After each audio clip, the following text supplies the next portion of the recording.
तो students matrix method से हम ए इनवर्स फाइंड आउट करना सीख चुके थे, जिसमें हमने एलिमेंट्री ट्रांसफॉर्मेशन का यूज़ किया था। अब इसके बाद डिटर्मिनेंट्स चैप्टर में भी हमको ए इनवर्स फाइंड आउट करना पड़ता है, और पर उसके लिए हमारा जो मेथड होता है वो कुछ अलग होता है, और उस मेथड को हम एडजॉइंट मेथड का नाम भी देते हैं।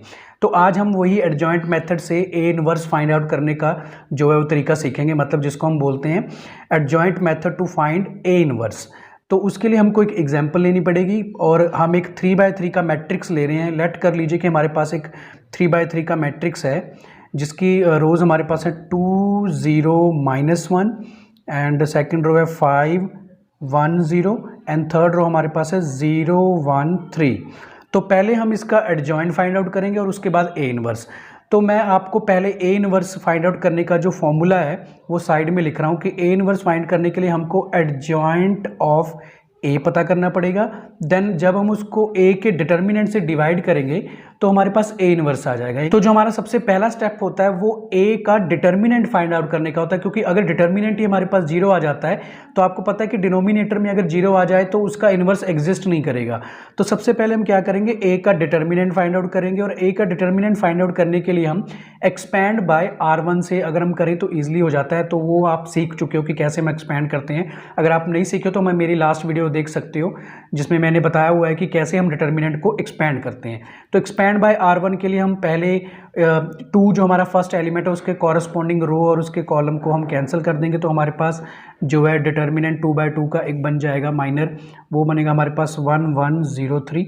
देन सेकंड पोजीशन पे हमारे पास 0 है, तो वो हमको दिखाने की ज़रूरत नहीं है। अगर आप दिखा भी दोगे तो वो सॉल्व करने के बाद 0 ही हो जाएगा। तो मैं आपको दिखा देता हूँ कि अगर आप 0 से कॉरस्पॉन्डिंग कॉलम और रो को हाइड कर देते हो तो हमारे पास 5 0 एंड 0 3 बन जाता है, और ये तो हमारे पास 0 ही बनेगा क्योंकि बाहर हमारे पास मल्टीप्लाई में 0 है। अब लास्ट एलिमेंट -1 जो कि हमारा फर्स्ट रो का लास्ट एलिमेंट है, तो उसके कॉरस्पॉन्डिंग कॉलम और रो को हम अगर मतलब कि कैंसिल कर दे या हाइड कर दे तो हमारे पास 5 0 1 1 बन जाता है। अब इसको हम सॉल्व कर लेते हैं। तो सॉल्व करने का मेथड भी आप जानते हो कि आपने लेफ्ट टू राइट जो है मल्टीप्लाई करनी होती है। तो आपके पास 3 1 3 1 0 0, और ये तो हमारे पास 0 ही बन चुका है। उसके बाद -1, तो ये हमारे पास बन चुका है 5 1 5 एंड 1 0 0। इसको अगर आप सॉल्व करें तो 3 to the 6, और ये हमारे पास -5 बन चुका है। और जब आप इसको सॉल्व करोगे तो आपका जो डिटर्मिनेंट है वो सिंपली 1 आ जाएगा, जो कि नॉट इक्वल टू 0 है। मतलब इस तरह के अगर आप इसको फाइंड आउट कर लेते हो तो आप बोल सकते हो कि इसका जो ए इनवर्स है वो एग्जिस्ट करता है। एग्जिस्ट का मतलब हम उसको सॉल्व कर सकते हैं। अब ए इनवर्स फाइंड करने का फॉर्मूला मैंने आपको पहले ही साइड में लिख दिया था, तो आपको पता चल रहा है कि ए इनवर्स फाइंड करने के लिए एक तो हमको ए का डिटर्मिनेंट चाहिए होता है, जो कि हमने 1 फाइंड आउट कर लिया है, और अब हमको एडजॉइंट ऑफ ए चाहिए। अब एडजॉइंट ऑफ ए के लिए हमको क्या करना पड़ेगा वो मैं आपको बताता हूँ। एडजॉइंट ऑफ ए के लिए हमको पहले इनके कोफैक्टर्स बनाने पड़ेंगे। अब कोफैक्टर्स क्या होते हैं वो जब मैं आपको अभी दिखाऊंगा तो स्टेप बाय स्टेप आपको समझ में आ ही जाएगा कि कोफैक्टर किसको बोलते हैं। तो हमारे पास पहले हम लेंगे फर्स्ट एलिमेंट का कोफैक्टर। हमारा जो फर्स्ट एलिमेंट है वो 2 है, तो हम लिखेंगे कोफैक्टर ऑफ A11। A11 जो कि हमारी फर्स्ट पोजीशन है, मतलब कि फर्स्ट एलिमेंट, फर्स्ट रो का फर्स्ट कॉलम का फर्स्ट एलिमेंट, उसको हम A11 बोलते हैं। तो ये हमारे पास बनेगा -1 रेज़ टू पावर 1 + 1। इस चीज़ का क्या मतलब होता है, इस चीज़ का ये मतलब होता है कि जब आप ये 1 1 मतलब कि इनको जब आप ऐड करोगे तो ये आपके पास इवन नंबर आ जाएगा, और इवन नंबर को अगर आप -1 रेज़ टू पावर 2 करते हो तो हमारे पास ये आंसर पॉजिटिव में ही आएगा। अब 1 एलिमेंट के कॉरस्पॉन्डिंग अगर हम उसका माइनर बनाए तो हमारे पास बनेगा 1 1 0 3। तो आप समझ ही रहे होगे कि कैसे हम इसका माइनर बना रहे हैं। हम इसकी रो और कॉलम को हाइड करें तो 1 1 0 3, ये हमारे पास एक 2/2 का इसका माइनर बन जाता है। इसको अगर हम सॉल्व करें जैसा कि हम पहले भी कर रहे थे, ये तो हमारे पास 1 ही आएगा, क्योंकि -1 रेज़ टू पावर 2 हमारे पास 1 ही बनेगा। और इसको अगर हम सॉल्व करें तो ये हमारे पास बन जाता है 3 1 3 0। ये हमारे पास जो A11 एलिमेंट है उसका कोफैक्टर है वो हमारे पास 3 के बराबर आ जाता है। सिमिलरली अब हम फाइंड करेंगे कोफैक्टर ऑफ A12। अब 1 2 कौन सा यानी कि एलिमेंट है वो हमारा 0 एलिमेंट है, तो इसकी पोजीशन हमारे पास A12 है। तो आपने ध्यान रखना, देखो स्टूडेंट, ज़्यादातर स्टूडेंट्स कंफ्यूज रहते हैं डिटर्मिनेंट सॉल्व करने में एंड कोफैक्टर निकालने में। जब आप डिटर्मिनेंट सॉल्व करते हो तो जिसके कॉरस्पॉन्डिंग आप जो रो या कॉलम के कॉरस्पॉन्डिंग आप एक्सपैंड करते हो वो एलिमेंट्स आपको बाहर मल्टीप्लाई में शो करने पड़ते हैं और उनको मल्टीप्लाई भी करना पड़ता है। बट जब आप कोफैक्टर्स निकालते हो तो सिर्फ आपको एलिमेंट्स की पोजीशन शो करनी है और जो उनकी -1 उनकी जो पोजीशन इवन या ऑड आ रही है ये शो करनी है, बट आप एलिमेंट से मल्टीप्लाई नहीं करते हो, उसके एलिमेंट से मल्टीप्लाई नहीं करते हो, सिर्फ आप उनके कोफैक्टर निकालते हो। तो इसमें आपको कंफ्यूजन नहीं होनी चाहिए। अब A12 यानी कि जो हमारा 0 एलिमेंट है उसके कॉरस्पॉन्डिंग अगर कॉलम और रो को हम हाइड कर दें तो हमारे पास जो डिटर्मिनेंट बन जाएगा वो हमारे पास बन जाएगा 5 0 0 3। तो आप देखने से ही आपको पता चल रहा है कि -1 इसका जो आंसर है, -1 अगर आप 3 करो तो आंसर तो इसका नेगेटिव ही आएगा। ये तो हम जान ही चुके कि हमको यहाँ पे बाहर माइनस लिखना है। अब 5 3 आपके पास 15 आएगा और 0 0 0 आ जाएगा और ये आपके पास जो एलिमेंट है वो -15 के बराबर आ जाएगा। सिमिलरली अब हम निकालेंगे कोफैक्टर ऑफ A13 का। अब -1 + 3 करना है हमने और जो हमारा इसमें एलिमेंट्स बनेंगे 1 3 के लिए वो बनेंगे हमारे पास 5 0 1 1। तो इसको अगर हम सॉल्व करेंगे तो ये हमारे पास बन जाएगा, ये तो आपको पता है पॉजिटिव आएगा, -4 ये हमारे पास पॉजिटिव आएगा, तो ये 5 - 0 आपके पास ये 5 बन जाएगा। देन कोफैक्टर ऑफ A21 मतलब -1 + 1 और इसका भी हम माइनर लिखेंगे। A21 का अगर हम माइनर लिखें तो A21 है कौन सा हमारा, ये हमारा A21 है। तो इसमें 0 1 -1 एंड 3 यानी 0 1 -1 एंड 3। अब इसको भी सॉल्व करेंगे, 2 + 1 आपको पता है नेगेटिव ही आएगा, ये 3 0 0 हो गया और ये हमारे पास +1 बन गया और फाइनली हमारे पास -1 है जो ये इसका जो है कोफैक्टर आ जाता है A21 का। सिमिलरली कोफैक्टर ऑफ A22, अब A22 के लिए -1 + 2 करेंगे हम और इसका देखते हैं हम माइनर क्या बनेगा हमारे पास A22 का। A22 हमारे पास 1 एलिमेंट है, इसके कॉरस्पॉन्डिंग अगर कॉलम और रो को हम हाइड कर दें तो 2 0 -1 एंड 3 2 0 -1 एंड 3 बन जाता है और आएगा ये पॉजिटिव ही क्योंकि -1 हमारे पास पॉजिटिव आएगा। ये 3 to the 6 बन जाता है और ये हमारे पास 0 ही आ जाता है, इसको हम 0 ही लिख सकते हैं। तो ये हमारे पास जो नेक्स्ट एलिमेंट है ये हमारे पास 6 बन जाता है। सिमिलरली अगर हम करेंगे कोफैक्टर ऑफ A23 तो ये हमारे पास -1 + 3 बन जाएगा। अब A23 पोजीशन कौन सा एलिमेंट है हमारा, वो हमारा 0 एलिमेंट है। इसको अगर हम हाइड कर दें इसके कॉरस्पॉन्डिंग रो और कॉलम को तो 2 0 0 1 ये हमारे पास जो है इसका माइनर बन जाता है 2 0 0 1। इसको अगर हम सॉल्व करें, अब ये हमारे पास आएगा नेगेटिव, -1 मैं बाहर लिख लेता हूँ इसके, और इसको सॉल्व करूँ अगर मैं 2 1 2 0 तो ये हमारे पास -2 आ जाएगा।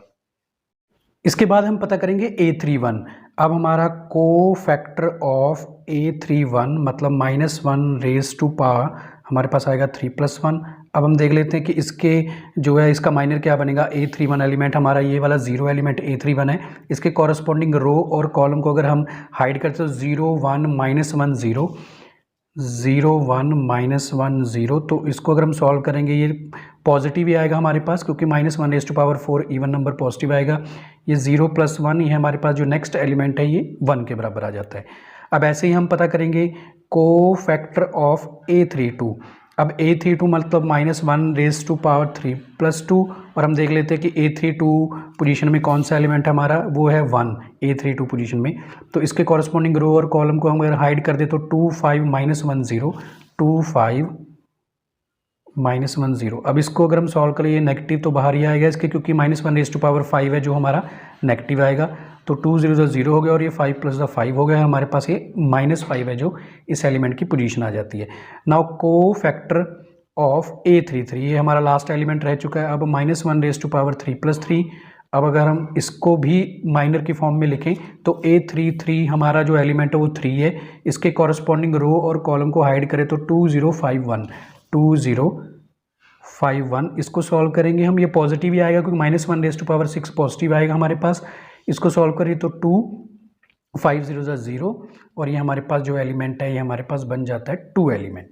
अब ये हमारे पास देखो सारे कोफैक्टर आ चुके हैं हमारे पास, सभी वैल्यूज़ के हमने A11 का हमारे पास 3 आ चुका है, A12 का -15, A13 5 के बराबर आ चुका है, A21 -1 आता है, A22 जो है 6 के इक्वल आ चुका है, A23 -2 आ चुका है, A31 1 and A32 -5 and A33 2 के बराबर आ चुका है। स्टूडेंट्स इस चीज़ को आपने बहुत ध्यान से देखना है कोफैक्टर को, क्योंकि ज़्यादातर स्टूडेंट्स जो गलती करते हैं A inverse by the adjoint method में, वो इसी में करते हैं कि वो कोफैक्टर सही नहीं बना पाते या उनके प्लस माइनस में प्रॉब्लम आती है, तो इस वजह से जो है पूरे का पूरा जो सम है वो उनका गलत हो जाता है। तो इसके बाद जब हम ये कोफैक्टर लिख लेते हैं तो इसको हमने अब कन्वर्ट करना है एडजॉइंट की फॉर्म में, और उसके लिए हमको क्या करना पड़ेगा, हम इसको एडजॉइंट की फॉर्म में कैसे कन्वर्ट करेंगे। सबसे पहले तो हम इसी कोफैक्टर से को मिलाकर हमारा जो एक मैट्रिक्स तैयार करेंगे, ए मैट्रिक्स, तो उसमें इन सब की पोजीशंस के अकॉर्डिंग हम ये एलिमेंट्स है जो फिल कर देंगे। जैसे हमारा फर्स्ट एलिमेंट क्या था 3, तो हम यहाँ फर्स्ट पोजीशन पे 3 लिख देंगे। हमारा सेकंड एलिमेंट है -15, तो यहाँ पे हम लिख देंगे -15।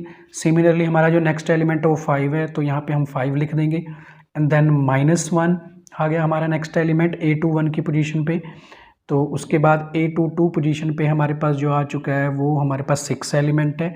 देन हमारे पास -2 और 1 -5 एंड 2, ये हमारे पास एक न्यू हमने मैट्रिक्स फाइंड कर दिया है with the help of cofactors. जो हमारा गिवन मैट्रिक्स था उसके कोफैक्टर्स निकालने के बाद अब जो एडजॉइंट ऑफ ए है, एडजॉइंट ऑफ ए क्या होगा हमारे पास, एडजॉइंट ऑफ ए इसका ट्रांसपोज, जो हमने अभी एक मैट्रिक्स बनाया है कोफैक्टर की हेल्प से, अगर हम इसका ट्रांसपोज कर दें तो वो हमारे पास एडजॉइंट ऑफ ए आ जाएगा। अब इसका ट्रांसपोज, अब ट्रांसपोज आप जानते हो क्योंकि हाँ मैंने आपको पिछली वीडियोस में बता चुका हूँ कि ट्रांसपोज क्या होता है। अगर आपको नहीं पता तो आप पिछली वीडियोस देख सकते हो, उससे समझ सकते हो कि ट्रांसपोज में और कुछ नहीं होता, सिर्फ इनकी रोज एंड कॉलम है जो आपस में इंटरचेंज हो जाती हैं। मतलब जो इसकी फर्स्ट रो है वो इसका कॉलम बन जाएगा -15 5, और जो सेकेंड रो है इसका सेकेंड कॉलम बन जाएगा, ये हमारे पास हो चुका है -2, और जो थर्ड रो है वो इसका थर्ड कॉलम बन जाएगा, मतलब 1 -5 एंड 2। ये आपके पास एडजॉइंट ऑफ ए की जो है वैल्यू आ चुकी है। अब इस एडजॉइंट ऑफ ए की वैल्यू को और हमारे ए डिटर्मिनेंट की वैल्यू जो हमने 1 फाइंड आउट की थी वो इस फॉर्मूले में अगर हम पुट कर दें तो हमारे पास ए इनवर्स आ जाएगा। तो फाइनली हमने उन वैल्यूज़ को स्टूडेंट्स अब इसमें फिल करना है और हमारा ए इनवर्स आ जाएगा। एडजॉइंट ऑफ ए तो हमने अभी फाइंड आउट किया है, तो एडजॉइंट ऑफ ए को तो हम एज इट इज़ ही एज अ मैट्रिक्स की फॉर्म में 3/3 की मैट्रिक्स की फॉर्म में लिख देंगे। 3 -1 1 -15 6 -5 5 -2 2, ये आपके पास आ चुका है एडजॉइंट ऑफ ए। और आपको अभी हमने फाइंड किया था जो ए का डिटर्मिनेंट वो हमारे पास 1 ही आया था, तो उसको हम एज अ 1 लिख देंगे। तो अगर आप इस सभी डिटर्मिनेंट को 1 से डिवाइड करते हो, इसका मतलब इसका एवरी एलिमेंट को अगर आप 1 से डिवाइड कर दोगे तो हमारे पास ये सेम जो है यही मैट्रिक्स हमारे पास आ जाएगा। 3 -1 1 -15 6 -5 एंड 5 -2 एंड 2, और ये आपके पास ए इनवर्स है, जो ये फाइनली आपके पास ए इनवर्स का जो आंसर आ चुका है। और जो मतलब जो हमने एडजॉइंट ऑफ ए निकाला वो वही हमारा ए इनवर्स है, क्योंकि हमारी डिटर्मिनेंट की वैल्यू 1 आ गई है। बट हर बार ऐसा नहीं होता, कई बार हमारी डिटर्मिनेंट की वैल्यू कुछ और आ जाती है, 1 के अलावा समथिंग कुछ और आ जाए, तो हमको उस वैल्यू को इसके हर एक एलिमेंट से डिवाइड करना पड़ेगा और वही हमारा फाइनली ए इनवर्स होगा। और वेरिफिकेशन का भी मैंने आपको एक वेरीफाई करने के लिए भी एक जो एक मेथड बता चुका हूँ, मैं मैट्रिक्स में भी बता चुका कि अगर आप वेरीफाई करना चाहते हो कि आपका जो ए इनवर्स है वो आपने सही फाइंड आउट किया है या नहीं किया, तो आप क्या कर सकते हो, इसके ए इनवर्स को ए से मल्टीप्लाई कर दो और आपके पास एक आइडेंटिटी मैट्रिक्स आ जाना चाहिए। अगर वो आइडेंटिटी मैट्रिक्स आपके पास आ जाता है 3/3 का ही, आप समझते हो कि 3/3 का जो आइडेंटिटी मैट्रिक्स वो कुछ इस तरह से होता है, अगर आपके पास ये वैल्यू आ जाती है तो इसका मतलब आपने जो ए इनवर्स फाइंड आउट किया वो आपका सही है। और मल्टीप्लाई, अगर आप नहीं जानते कि मल्टीप्लाई कैसे करते हैं तो आप मेरी पिछली वीडियोस को देख सकते हो, उसमें मैंने 2 मैट्रिसेस को मल्टीप्लाई करने का मेथड भी बताया हुआ है। तो स्टूडेंट्स आज के लिए इतना ही। आई होप आप स्टडी अपनी कंटिन्यू रख रहे होगे मेरी वीडियोस को देखते हुए, और आप प्लीज़ मेरी वीडियोस को ज़्यादा से ज़्यादा शेयर कीजिए और लाइक कीजिए। और अगर जल्दी से जल्दी मेरे 1000 सब्सक्राइबर हो जाते हैं तो मैं अपने स्टूडेंट्स को लाइव भी इसी चैनल पे पढ़ा सकूँगा। लाइव होकर हम जो है 1 आवर या 2 आवर्स का जो लेक्चर है जो प्रॉपरली हम लगा सकेंगे। तो स्टूडेंट्स मेरी यही कोशिश है कि मैं ज़्यादा से ज़्यादा आपको अच्छे तरीके से जो है आपके डाउट्स क्लियर करूं और आप प्लीज़ मेरी वीडियोज़ को शेयर कीजिए। तो आज के लिए इतना ही and okay bye students and thanks for watching my video.